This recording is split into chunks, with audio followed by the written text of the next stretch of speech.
It's the Pillowcast with Lane McCullum. If you've got friends, you better call them. This podcast exists for absolutely no reason. Yeah. It's the only thing worse than federal treason.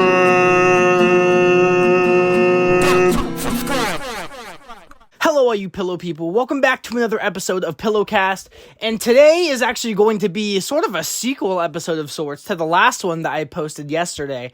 And the reason is because I have discovered a lot more new stuff surrounding the Mountaineer Mall that I think is really interesting that I, one, either didn't know about when I made the last episode, or two, I just forgot to talk about it.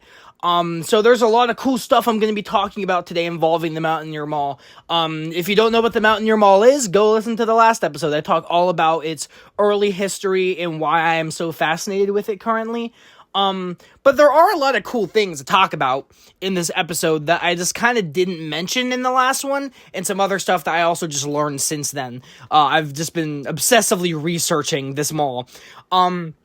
So firstly, last time I mentioned that two of the anchor stores in the mall were JCPenney and Montgomery Ward.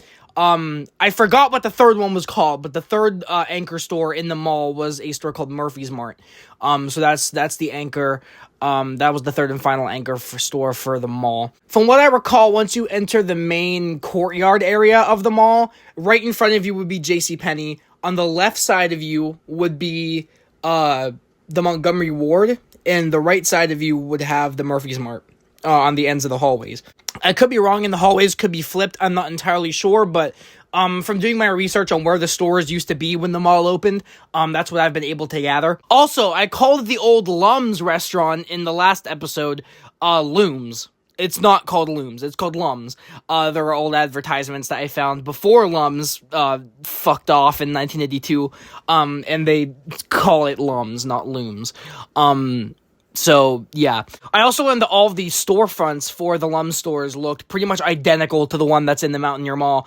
Here's a photo of an old, not Mountaineer Mall, Lum's restaurant outside of a mall, and it has kind of a similar aesthetic to it with the red and white ribbons kind of coming down, like the red, outside of the building and the facade and everything. So really cool, actually. And it's, honestly, that makes it even crazier to me that it's still there after all these years. You'd think that they would have gotten rid of that once Lum's left the mall and fell apart. So, very interesting that it's still there, because that seemed to be the iconic look for the Lum's restaurants, back when Lum's was a thing. So, it's really interesting that the storefront is still there, and they didn't change it when it turned into a Golden Ram restaurant after the fact. Also, interestingly enough, about that Lum's location, after it turned into Golden Ram, and then Golden Ram eventually closed, the space was just empty. It was just empty until the Railroad Association Society people came in and took it over about 5 years ago. And there's some really cool photos of them moving in, and you can see like the carpet on the floor from the original Lum's restaurant, and it's really big in there. From the outside, it doesn't look like it would be that big, but it's actually pretty spacious in there. And also something that's really cool is they're only open on Thursdays. Actually, as of recording this, it is Thursday, but I'm planning to go to the mall tomorrow, so I won't be able to go in there and like see it for myself firsthand. But they have this little display in there that talks about the history of the mall, and talks about how the location that they are in currently was originally a Lum's location, and it's really cool. They actually have one of the original Lum's glasses from when it was a restaurant back during the heyday of the mall, which is super cool. I also insinuated in the last one that when the mall opened, it was immediately a hit. But that is not actually true. The mall was actually not very popular when it first debuted, mostly because of the geography of where it was located. like I said in the last episode, a big reason why the Morgantown Mall destroyed the Mountaineer Mall was because the geography of it was just better. It was just a lot easier for people to get to it. If you didn't know where the Mountaineer Mall was, if you weren't looking for the Mountaineer Mall, you weren't going to find it. You weren't even going to see it.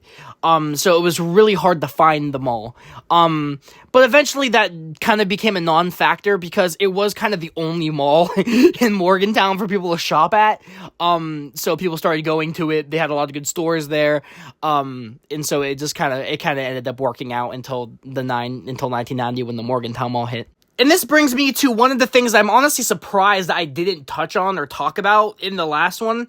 And that is the old Wiener World restaurant that used to be in the Mountaineer Mall. There's actually some really cool history behind the Wiener World store. And I actually learned all of this from this guy on Reddit who makes these like miniature mall recreations, specifically of Century 3 Mall in Pittsburgh, that's no longer there. But he makes like little dioramas of it, and he has also done that for the Mountaineer Mall. And apparently that was like his childhood mall, and he grew up there. He posts a lot of stuff on Reddit. His user is SaabLifeNC, SAAB Life NC. And he visited the Mountaineer Mall about a year ago and got permission to go and walk around the old Wiener World location. And he shared some really cool information that honestly, I've not seen anyone else talk about. He is literally the only person online that seems to remember this, that seems to have cared enough to talk about it. And honestly, just huge kudos to him, because I feel like without his post, this kind of history surrounding this mall would be totally lost to time. So huge props to him. But in the old Wiener World location, when he went, he made this little poster and set it down on the counter, the old tabletop, whatever, in the Wiener World, the former Wiener World restaurant. I'm gonna look for it tomorrow. Hopefully it's still there. But there's a little piece on the bottom here that says, this location was formerly a Wiener World, an original tenant of Mountaineer Mall, operating from its opening in 1975 until the late 1980s. This Pittsburgh-based restaurant chain had multiple locations. This location featured this distinctive wallpaper pattern. And then up top, above the paragraph here, is a little photo of what the wallpaper originally looked like in the Wiener World. And generally one of the coolest and most creative wallpapers I've ever seen. You don't see shit like that anymore. This is definitely a very mid-70s kind of thing to put in your restaurant. So really, really, really cool. And he gives more information on where the wallpaper came from. He said the wallpaper pattern is based on the 1973 British comedy film Not Now Darling. I've never seen that. I never even heard of that until I started researching this mall. So really interesting that that's what it's based off of. And a part of this that really surprised me, that kind of threw me for a loop, is this pattern was also found in one of the bedrooms of the infamous Amityville Horror House in New York. And this is true, actually. I'll put up one of the crime scene photos from the Amityville Horror House. This is really weird. I never thought I'd be mentioning this in a podcast episode at all. Nonetheless, one about the fucking Mountaineer Mall. But here is a photo of the crime scene where you can see the Not Now Darling wallpaper from Wiener World on the wall. So this must have been a commercially available wallpaper at some point, and the Wiener World just used it. I'm not sure if this was used in, like, all the Wiener World locations. I know that Wiener World Pittsburgh is still active, but obviously the one in the Mountaineer Mall has been defunct since, like, the late 80s, I think. But really interesting fact about the wallpaper here. And honestly, aside from this post, and that one photo from the Amityville Horror House, from the crime scene photos, there is literally no other evidence of this wallpaper existing. It's, like, so weird. Apparently, one of the employees at the time remembered the wallpaper, like, being rolled up, but it was very likely to have been thrown out, which is unfortunate, because that is really cool, really, really cool piece of history. They still actually have some of the old Wiener World chairs in there, too. Some of these old, like, colorful, they kind of look like they would be in, like, a Chuck E. Cheese, like, play place or something. They're really fragile, though, and obviously you can't go in the Wiener World because there's no business in there unless you get permission, like this guy did. Yeah. if you are in there, heavily recommended to not sit in them because they're really old and apparently really fragile. So yeah, that's easily one of the most interesting aspects of the mall is just the Wiener World and what the Wiener World used to look like. I think overall the Wiener World was probably one of the coolest and most eye-catching parts of the whole mall aside from the Lum's restaurant, which is interesting because they were actually right across from each other. The Wiener World was right across from the Lum's, which is really cool. And that brings me to the geography of the mall, or I guess where the old stores used to be. I haven't been to the mall in about a few days, but in this time frame, I've been looking up walkthroughs of the mall, and looking at kind of old photos and shit, and kind of placing where some of the old stores used to be, which has been really interesting and really fun. I've learned where some of the things were from people on Reddit who had been to the mall during its heyday, talking about where certain things had been, specifically in the 1975 section of the mall. Like I said last time, the mall is in two sections. One section was built originally when it opened in 1975, and the second section is the 1987 section, which is the one that's the part of the mall that's the most famous online because it has the ramp on it, and it's like the part of the mall that's most famous in liminal space communities online. And I just couldn't find really any information on what stores were in that section of the mall when the 87 section opened. But I did find a lot of information about the 1975 portion of the mall and what a lot of the stuff was in it. So firstly, here's a photo of the original entrance to the mall. It had JCPenney's logo right on the front, and if you look at the left, you'll see a logo for a restaurant called Pizza Inn. That's on the left side of the entrance. When you walk in to that section of the mall, it'll be on your left. That's where the old pizza restaurant used to be. It's called Pizza Inn. It still kind of has, like, this awning over the door that kind of is very reminiscent of a pizza place. So it's really easy to tell what it used to be. Even if you were to look inside, you can kind of see some of the old, like, checkered black and white floor patternings that a lot of those old pizza restaurants would have. It's really untouched, genuinely untouched, really cool. It transitioned into a few other pizza restaurants, but they were all pizza restaurants. They all served pretty much the same fucking thing. But originally it was called Pizza Inn. And right across from the Pizza Inn was a 2-screen cinema. They had a theater in there. Like I said, 2 screens. So really small theater. But they did have a theater, and that's really cool. I saw people on Reddit talking about how they saw like E.T. in theaters at the Mountaineer Mall, which is really cool. And then I think right on the same wall above the cinema is the Lum's.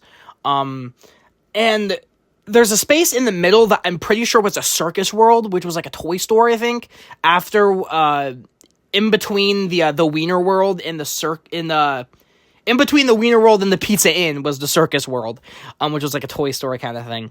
So that wing's honestly pretty mapped out. I know where most of the things in that wing are. When it comes to the Montgomery Ward wing of the mall, that's when things get really, really interesting because of something that I recently discovered on Facebook.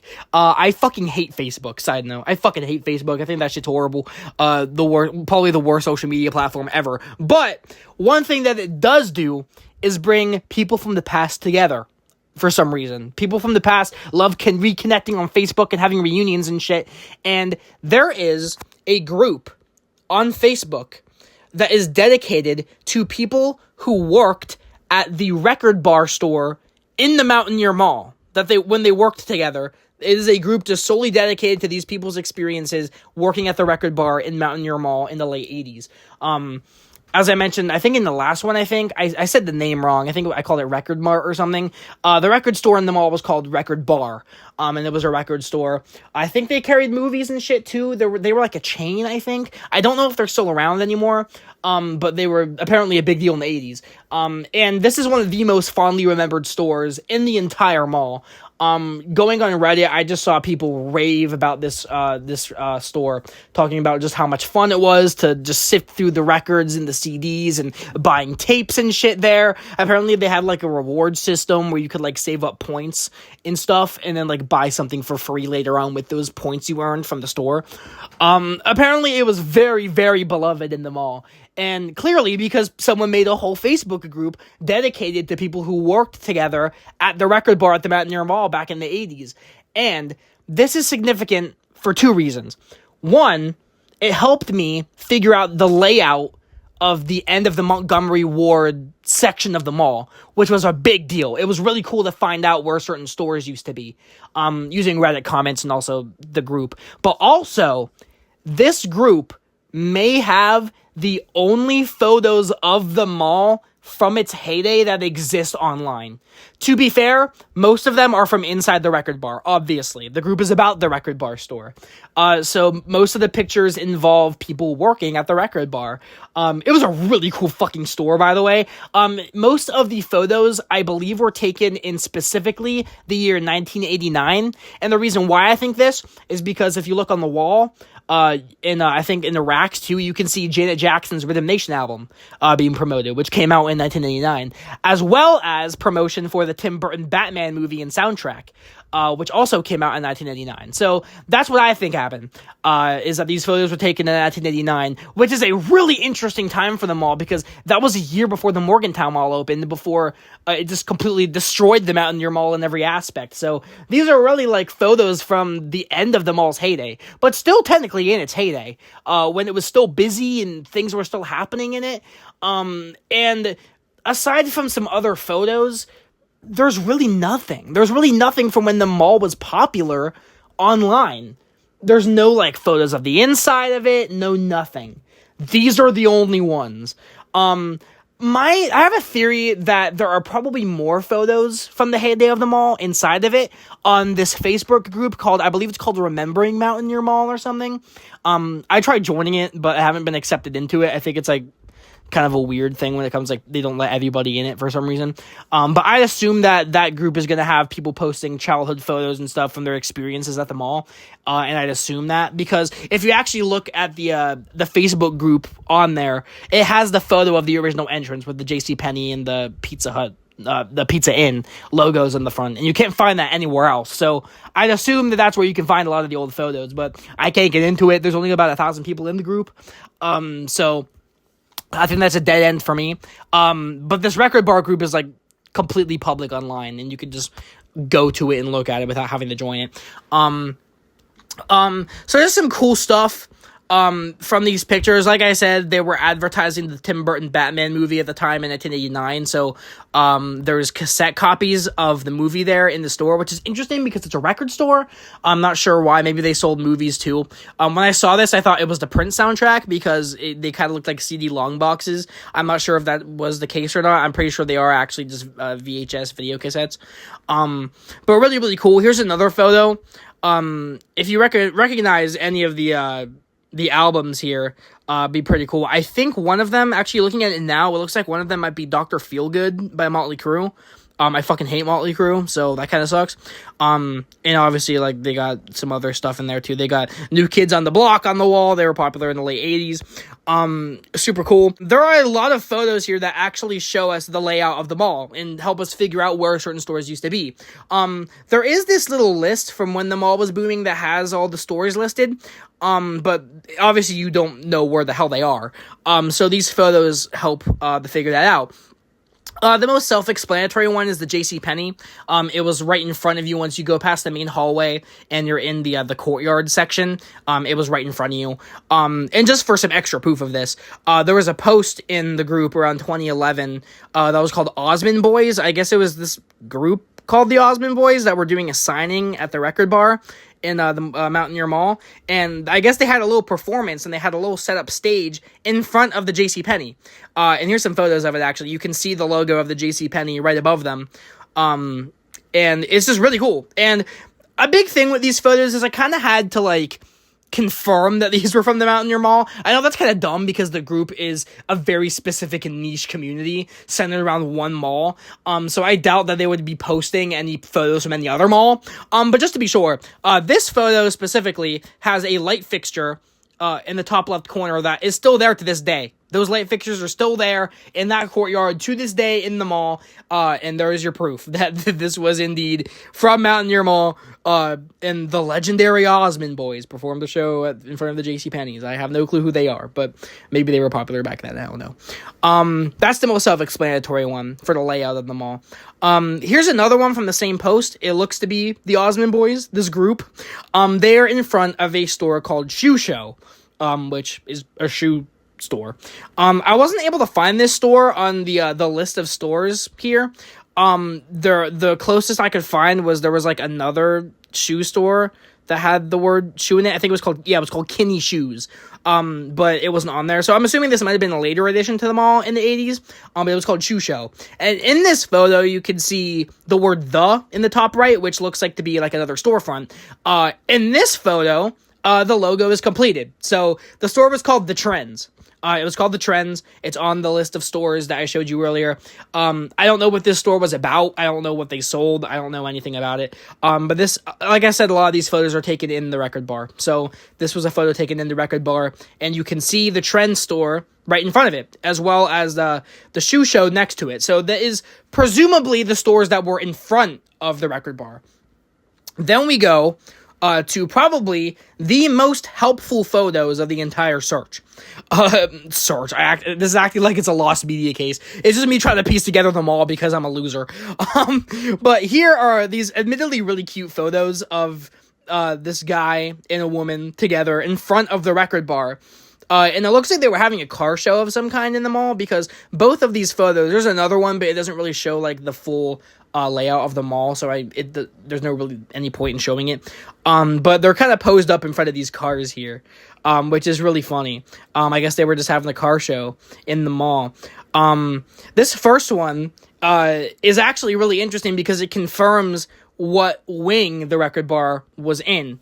Even though you can't see the Record Bar in here, my assumption is they're in the same wing of the mall, because there's cars and shit in there.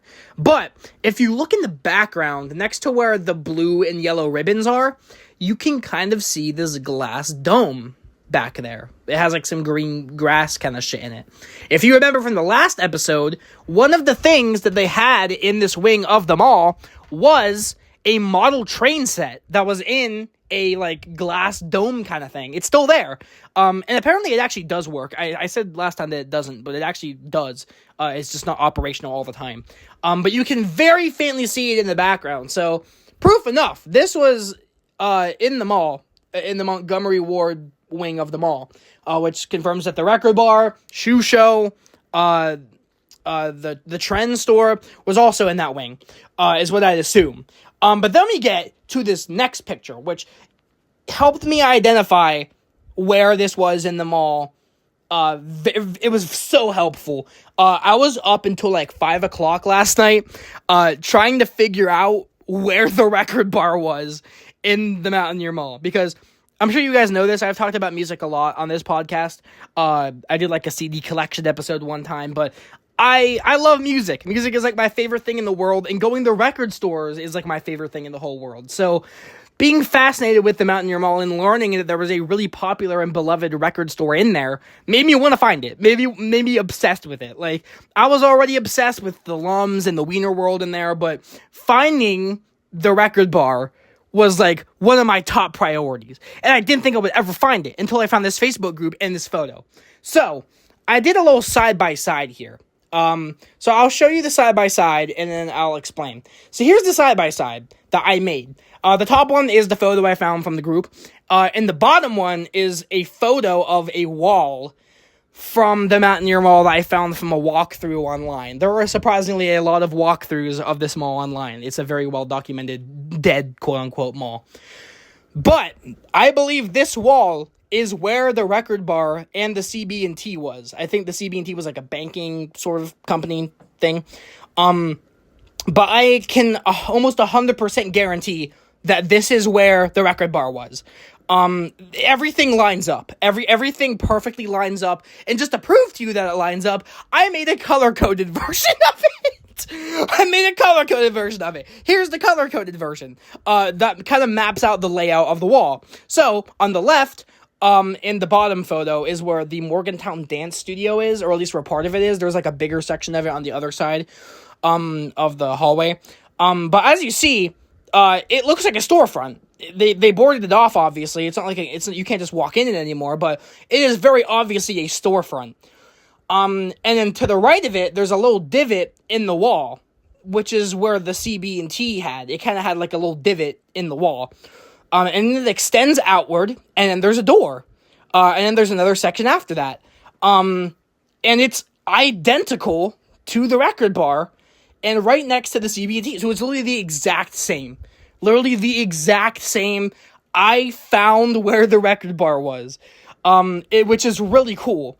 And on the other side, actually learning this through walkthroughs, learning where everything was. On the far right, when you walk in, on the far right side of the wing, obviously in front of you would be Montgomery Ward. To the right is the Radio Shack. The old Radio Shack. And then next to the Radio Shack was a Pearl Vision. I don't entirely know what that was. Maybe it was like a vision kind of, I don't fucking know, maybe glasses or something. And after that, I'd assume next to the Pearl Vision was the shoe show. And then next to the shoe show was the Trend store. Going off of the 1989 layout of the mall. So that whole back wing is pretty much figured out, for how it used to look back in 89, during the final years of the mall being popular. When I tell you, I have never felt this way about anything in my life. I figured out on my own where the Record Bar was in Mountaineer Mall in 1989 without even being in the fucking mall, dude. It was so fucking cool, and I'm planning on going tomorrow, so I am definitely going to look for where the Record Bar was, and look at it, and see it in all its glory, and see where these fellows stood, where these cars were parked. It is just so cool. It is so cool to me. I know this is such a weird, nerdy thing, but I think it's just so cool. I live like half an hour away from this mall. It's very infamous online, and now I'm starting to piece together how it used to be back when it was popular, before it was simply just known as like a liminal space online. When people actually went there to like shop and like hang out with their friends and eat and shit. When it was like a regular ass mall. You know, like, I find this mall so fascinating, and it is so cool to, like, be able to kind of piece it back together again, and enjoy it for how it used to be a little bit, and I think that's really cool. So, those are all the updates for my research and my current obsession with the Mountaineer Mall. That's about it. So, thank you guys again for listening. Thank you for listening to this sequel episode of sorts of Pillowcast. Really means a lot. I appreciate it. As I've said in the past, Pillowcast is just my side thing where I just talk about whatever I want to talk about. And right now I want to talk about the Mountaineer Mall, so that's what I'm talking about. Yeah, that's going to be it. Thank you guys so much for listening. Like I said in the last one, me and Landon are planning to do, like, movie commentaries and stuff. And that's going to be pretty cool. Hopefully we do one on Silence of the Lambs, The Exorcist, hopefully Eraserhead too. Side note, I recently got the Criterion Collection Blu-ray of Eraserhead by David Lynch. That movie's fucking awesome. Fucking incredible movie, obviously. But it comes with, in the bonus features and stuff, it comes with a bunch of short films that David Lynch made, around the same time. Examples like The Amputee, The Alphabet. Those are also just as freaky as the movie is. The Alphabet kind of went, not really viral, but people were sharing clips of The Alphabet around online, like on Instagram Reels and shit, and it became, like, kind of very well known online. It's a really freaky short film, but it's very, very cool. Yeah, side note, I just kind of wanted to talk about Eraserhead. I was watching some of the bonus features and shit on the new Blu-ray I got. I bought a Blu-ray of The Exorcist, but it was a 4K Ultra HD Blu-ray of the theatrical release and the director's cut, and my fucking Blu-ray player doesn't play 4K Ultra HD Blu-rays, so fucking stupid. It looks really cool though. It looks really fucking cool. But yeah, sorry, getting sidetracked. Hopefully we'll do some of that soon. Hopefully we'll actually get my boy Landon on the podcast. Maybe Amari too. Some other people. But yeah, that's it. So thank you guys so much for listening. Thanks for listening to me ramble. I hope that these last two episodes haven't been too much of a change of pace in the podcast. One, for just, like, the subject matter, and two, because I've never shown photos, really, in Pillowcast. But since the show is, like, exclusively on YouTube now, and it's not, like, on the streaming platform or, like, a place where you can only listen to it audio, I figure I might as well take advantage of that. I think it's cool. I think it's fun. And yeah, fuck it. We can do whatever the hell we want. It's Pillowcast. It's supposed to be for fun. Nothing is set in stone here. So yeah, that's it. Thank you guys so much for listening. Make sure to subscribe to Shockley Ninja Like, so keep updated on new episodes of Pillowcast when they come out. And yeah, that's about it. See you guys. Stay fluffy. Peace out.